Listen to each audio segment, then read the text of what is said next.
भगवान को प्रसन्न कैसे किया जाए। कुछ लोग तो कहते हैं कि आचार विचार बहुत बढ़िया होना चाहिए, तभी भगवान प्रसन्न होते हैं।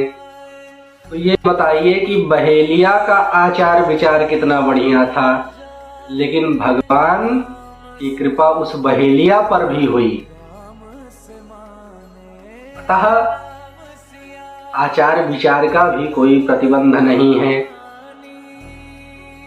कुछ लोग कहते हैं कि ये काम तो बुढ़ों का है, बुजुर्गों का है, भगवान की कृपा बुजुर्गों को प्राप्त होती है। हम तो अभी बालक हैं, हम अभी नवयुवक हैं, हमें भगवान की कृपा नहीं प्राप्त होगी। तो ये बताइए कि ध्रुव जी महाराज की अवस्था कितनी थी। 5 वर्ष की अवस्था में उनको भगवान की प्राप्ति हुई, भगवान का दर्शन हुआ।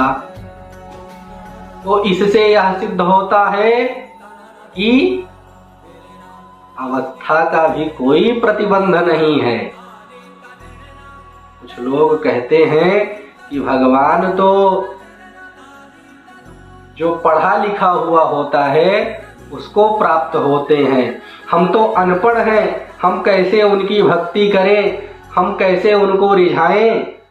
तो ये बताइए कि गजेंद्र कौन से विश्वविद्यालय में पढ़कर आया था, वो भी तो अनपढ़ था, लेकिन प्रेम से भक्ति से भगवान को एक पुष्प प्रदान करता है और भगवान उस पर रीझ जाते हैं और भगवान की उसको प्राप्ति होती है।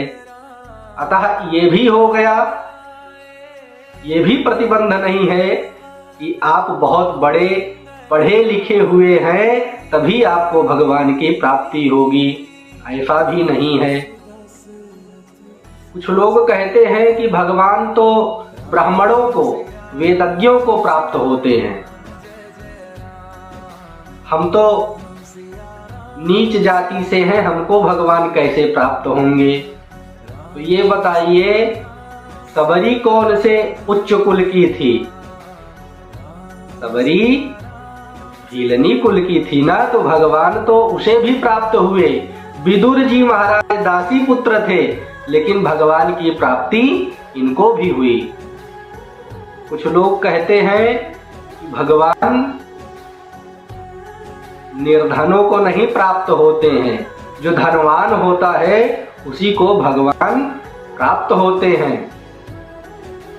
तो ये बताइए कि सुदामा जी कितने बड़े